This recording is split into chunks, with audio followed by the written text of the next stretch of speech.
नेता प्रतिपक्ष इन दिनों जातीय जनगणना, बिहार में बढ़ते अपराध व बिहार को विशेष राज्य के दर्जा या विशेष पैकेज की मांग को लेकर यात्रा पर निकलने वाले हैं। लेकिन इससे पूर्व लगातार वो सरकार पर हमलावर हैं। लेकिन सरकार के द्वारा भी बड़ी प्रतिक्रिया तेजस्वी यादव को लेकर के दी जा रही है।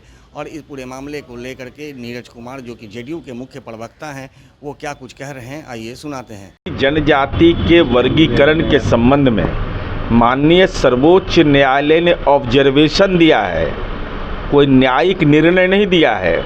और ऑब्जर्वेशन में यह भी कहा है कि राज्यों को आज की गणना, जो दलित समुदाय के लोगों की गणना का डेटा के आधार पर निर्णय लेना चाहिए। और 2011 के बाद गणना ही नहीं हुआ, जनगणना ही नहीं हुआ है। तो जनगणना तो पहले हो। तो जनगणना जब नहीं हुआ है तो ऐसी स्थिति में माननीय चिराग पासवान जी ने उस पूरे फैसले पर पुनर्विचार याचिका दाखिल करने की बात कही है। तो जो लोग कहते थे कि संविधान खतरा में है, तो संविधान ने न्यायपालिका बनाया है। तो सर्वोच्च न्यायालय में पुनर्विचार याचिका दाखिल और वो कर रहे हैं। अब तेजस्वी यादव को भी पीछे लगने का आदत लग गया। अरे आप पारिवारिक आरक्षण को न्यायिक मान्यता नहीं दिलवाइए, तो आप कहाँ चक्कर में पड़े हुए आरक्षण के?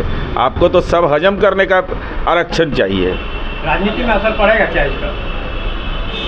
अरे भाई साहब, नीतीश कुमार जी ने जो काम किया उदाहरण है ना। दलितों के सशक्तिकरण के लिए जो बिहार में काम हुआ है, 118 नरसंहार लाठी के डंडा पर ठीक हो गया। यही दलित, अति पिछड़ा और महिलाओं को आरक्षण दिया तो समाज में सद्भाव बन गया। और आज तो यूपीएससी में पीटी करने पर 1 लाख रुपया कहीं मिलता है देश भर में? ये हमारे राज्य में नहीं मिलता। एक दो योजना है।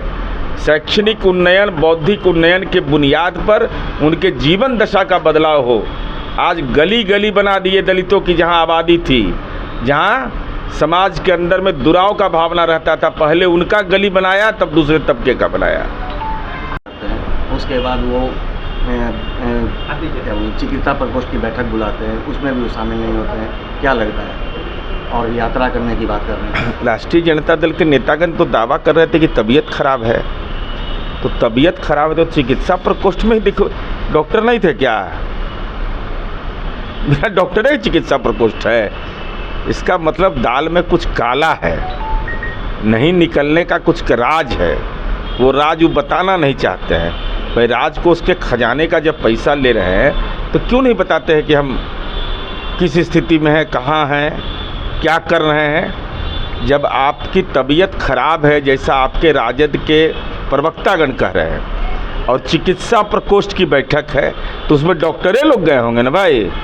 जब डॉक्टर जी के सामने आप जाने को तैयार नहीं है, या तो जो बीमारी कह रहा है आपका प्रवक्ता वो गलत है, आप बिल्कुल स्वस्थ हैं, नहीं तो आप तो जरूर जाते उस मीटिंग में।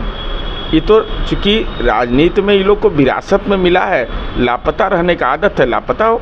सदन में भी नहीं गए थे, जबकि सदन में कई अहम वो तो लाज लगता है ना, लाज लगता है। कितना दावा कर रहे थे, कितना मीटिंग किए, सबसे ज़्यादा मीटिंग हम किए, और सबसे ज़्यादा दुर्दशा इन्हीं का हो गया। अब यात्रा पर भी जाने वाले हैं, कह रहे हैं कि जातीय जनगणना हो, आरक्षण का मुद्दा, इन तमाम मुद्दों को, जिन सवालों पर जाएंगे कोई दिक्कत नहीं है। जहाँ जहाँ जाएंगे वहाँ जनता दल को पाएंगे।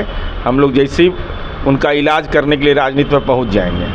तो जैसा कि आपने सुना कि नीरज कुमार ने साफ कहा है कि तेजस्वी यादव को राजनीति विरासत में मिली है, जिसके कारण वो विधानसभा के मानसून सत्र में शामिल नहीं होते हैं, या फिर चिकित्सा प्रकोष्ठ की जो बैठक आयोजित की जाती है आरजेडी की ओर से, उनकी बैठक में वो शामिल नहीं होते हैं। और एक बहाना किया जाता है कि उनकी तबीयत खराब है। लेकिन इतना तो तय है कि वो राजनीति को जो उन्हें विरासत में मिली है उसको वो तवज्जो दे रहे हैं। और इसको लेकर के जब वो कह रहे हैं कि हम यात्रा पर जाएंगे और बिहार वासियों को लगातार सरकार के खिलाफ जो जातीय जनगणना हो, चाहे विशेष राज्य का पैकेज या विशेष राज्य के दर्जे की मांग हो, या फिर बढ़ते अपराध को लेकर के वो जनता के बीच जा कर के सरकार की खामियों को उजागर करेंगे, तो ऐसे में नीरज कुमार ने साफ कर दिया है कि उनके यात्रा से कोई भी फर्क सरकार को नहीं पड़ने वाला है।